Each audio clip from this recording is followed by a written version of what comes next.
இன்னையிலேருந்து 7 டேஸ்க்கு நம்ம 7 கீரை ரெசிபீஸ் தான் பார்க்க போகிறோம். இன்றைக்கி நான் லஞ்சுக்காக குக் பண்ணியிருந்தது ஒயிட் ரைஸ், சின்ன வெங்காயம்லாம் போட்டு ஒரு ஆம்லெட், அதுக்கப்புறம் பலக்கீரை மசியல்.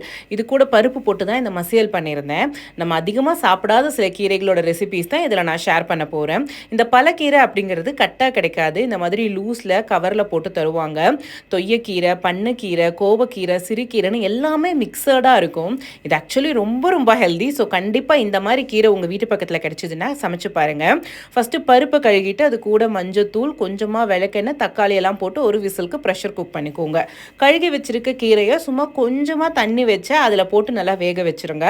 கீரையை எண்ணெய்க்கு ஓப்பன் பண்ணி தான் குக் பண்ணணும், க்ளோஸ் பண்ணி குக் பண்ணக்கூடாது. ஒரு ஃபியூ மினிட்ஸ்லேயே அந்த கீரை நல்லா குக் ஆகிடும். அதுக்கப்புறம் நம்ம குக் பண்ணி வச்சுருக்க துவரம் பருப்பையும் உள்ளுக்குள்ளார சேர்த்தி நல்லா மிக்ஸ் பண்ணிக்கோங்க. கீரைக்கு தேவையான அளவு உப்பும் சேர்த்திக்கோங்க. இதுக்கு நம்ம ஒரு வெங்காயம் மிளகா தாளிப்பு கொடுக்கணும். எண்ணெய் காஞ்சதும் சீரகம், இடித்து வச்ச பூண்டு, பச்சை மிளகா, சின்ன வெங்காயம் இதெல்லாம் போட்டு நல்லா வதக்கிக்கோங்க. இதை நல்லா வதங்கினதும் கீரை கூட இதையும் சேர்த்து நல்லா குக் பண்ணிக்கோங்க. இந்த கீரையை நம்ம கிடைய போகிறோம். ஸோ தண்ணி எக்ஸஸாக இருந்தது அப்படின்னா அந்த எக்ஸஸாக இருக்க தண்ணியெல்லாம் இப்போதைக்கு ஃபில்டர் பண்ணிக்கோங்க. கிடைஞ்ச பிறகு ஆட் பண்ணிக்கலாம். அவ்வளோதான். பருப்பு மத்தில் இந்த கீரையை நல்லா கிடைஞ்சிட்டு அந்த தண்ணியும் ஆட் பண்ணிட்டீங்கன்னா ரொம்ப ஹெல்த்தியான டேஸ்டியான பருப்பு கீரை மசியல் தயார்.